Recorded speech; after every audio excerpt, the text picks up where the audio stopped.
Cindy 係寵物美容師，屋企一共有8隻狗同埋2隻貓。家傭每一日嘅工作就係幫佢打理寵物。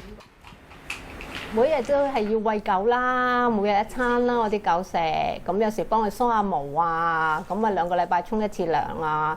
咁最緊要嘅問題就要洗地咯。Cindy 僱用咗家傭10年，期間換咗4個家傭。最初佢聘請家傭係為咗幫忙照顧個女，而家個女長大咗，家傭嘅主要工作只係打理寵物。Cindy 亦都降低咗對家傭嘅要求。咁只要佢哋冇借財務，冇成日偷懶啊、打電話啊、冇搞震啊，最緊要唔好偷錢咯，呢樣嘢最緊要咯，偷嘢啊咁樣咯。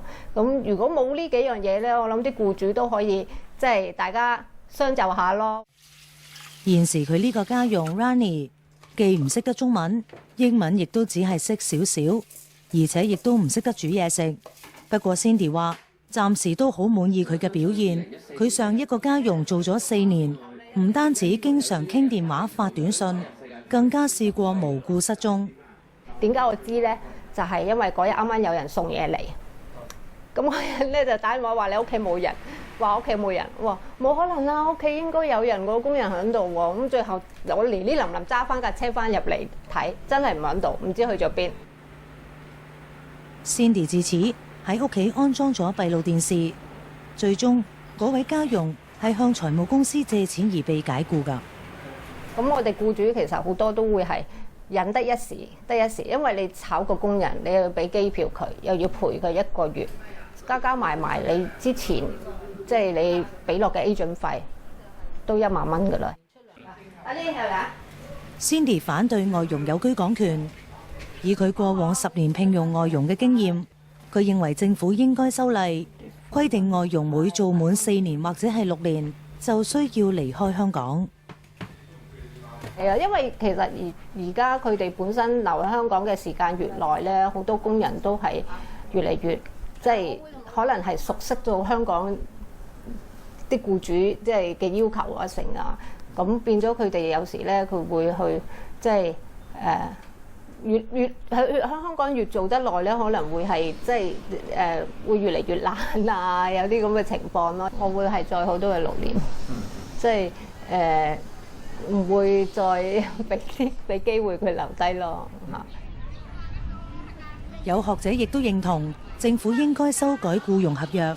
如果真係一旦呢個即係法定判出嚟係對我哋嗰個原有安排即係有影響嘅話咧，咁政府確實亦都有啲方法係即時喺而家呢個問題上，喺呢個水平上節流嘅。譬如話已經有啲方案提出嚟啦，包括咗即係若果菲傭嚟講，可能佢只係最多可以做3個 contract 咁樣，咁變咗就冇辦法做到7年啦。對於一啲僱主嚟講，好嘅家傭難求。Fiona 過去3年就辭退咗4個家傭，佢而家又喺度等候緊入境處審批申請返嚟第5個家傭嘅簽證。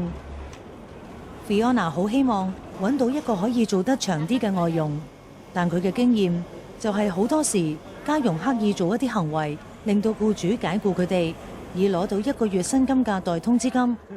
Fiona 第2個家傭就係一個例子。咁有一日咧，我臨瞓之前咧就發現我張床嗰度咧有嚿糞便喺度，係我個女嘅。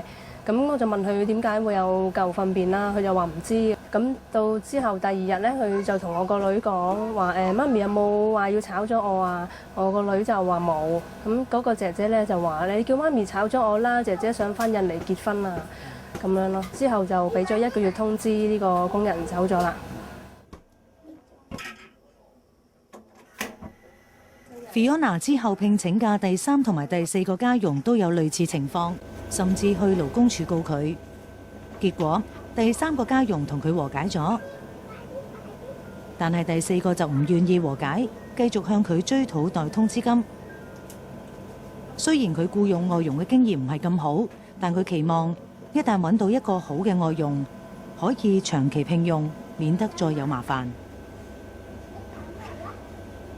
我都唔希望再請一個會比佢差嘅又要冒更大嘅風險，又要或者要重新再教過適應過一個新嘅家傭咯。適合自己嘅家傭難求，詹叔就好好彩。Rowena 嚟自菲律賓，幫咗佢已經2年啦。詹叔話請過嘅幾位家傭都好合佢心意。之前有一位外傭幫過佢6年，後嚟因為親戚有需要，佢先至將外傭轉讓。我就臨時割愛俾佢嘅啫，因為我嗰個親家咧，而家就係個親家。即係佢係有事啊，有事幹啊，咁佢即刻請唔到㗎，我情願停咗唔愛。詹叔一向同外傭嘅關係唔錯，好似 Rowena 啱啱由菲律賓翻嚟，係因為媽媽要做手術，佢翻鄉下照顧。詹叔都有俾佢額外嘅假期。咁啊應該嘅時候你點都唔，你係2個禮拜嘅啫嘛，係嘛？咁我計埋。你嗰個將來嘅假期啊，你都係呢個乜嘢都唔夠㗎，即係要批佢3個禮拜。捉翻嚟㗎。詹叔話 Rowena 嘅工作表現亦都令佢滿意。咁啊嗱，洗衫啦，咁啊陪埋太太去買餸啦、煮飯啦，咁啊清潔地方嚟拖地啊，佢自己自動會去嘅啊。好嘅，佢都好嘅，佢都冇話咩其他苛求。Rowena 亦都話佢好中意而家嘅工作，但冇諗過要爭取居港權。最終佢都係想翻去菲律賓。I'm happy to working as a domestic helper. If I stay here, then it's okay. When I finish the job here, then I can go home to the Philippines when I earn a lot of money already. 食飯嘅時候 ，Rowena 會選擇一個人喺廚房食。不過詹叔話並唔係刻意區分㗎，即係當為自己嘅家庭成員一個咯。佢假期又就下佢啊，同埋我哋翻嚟嘅時候，我哋食乜佢食乜咯，係嘛？有陣時嘅時候，佢話認為同埋一齊去嘅時候，佢去飲茶買餸一齊啊。雖然將外傭當成係家庭成員之一，但係詹叔就好反對外傭有居港權。喺香港逗留嘅話咧，同呢個乜嘢嘅話，就能夠做得到香港嘅永久居民嘅話咧，我就絕對反對。即係我同佢感情好，就另一件事。詹叔話反對係因為擔心會對香港嘅資源造成好大嘅衝擊。一整個問題咧，就牽涉到點咧？社會嗰個問題咧，就例如講居住啊、房屋啊、醫療啊、教育啊，甚至乎社會個福利啊、就業啊呢種樣嘅問題咧，我哋係認為咧好嚴重嘅。香港現時約有10萬個外傭居港滿7年或以上，究竟有關嘅司法覆核一旦勝訴，佢哋係咪自動攞到居港權嘅呢？有反對外傭爭取居港權嘅團體就認為，政府有必要及早堵塞法律漏洞。咁我哋如果而家由於法律上有啲嘅可以講係漏洞咧，令到一下子咧可以好多外傭咧可以係憑佢哋香港住滿7年嘅資格，就可以馬上咧變為香港永久居民咧，個後果係非常之嚴重嘅。無論喺嗰個政治上啦、喺經濟上啦、喺社會上咧，都有啲非常之大嘅後果。但係公民黨嘅立法會議員梁家傑就話，即使外傭喺司法覆核中勝訴，都唔代表佢哋自動攞到居留權。而家嗰個司法覆核嘅個案呢，就即係針對一樣嘢嘅啫，就係喺入境條例裏邊有個規定，就話外籍家庭傭工喺香港服務嘅年期不能算作通常居港7年，以給予佢哋一個申請居港權嘅資格。咁所以就算佢哋今次係勝訴呢，佢都係得到一個資格去申請嘅。外傭如果勝訴，佢哋會有資格申請居港權，但最後仲要睇入境處係咪批准。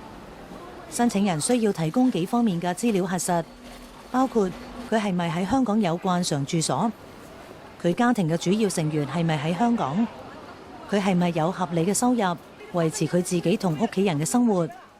佢係咪已經依法繳稅？外傭爭取居港權嘅司法覆核案將於下星期一開審。一啲香港人嘅憂慮係咪合理？一啲外傭嘅夢想又有冇機會成真呢？案件審結之後，可能會有較明確嘅答案。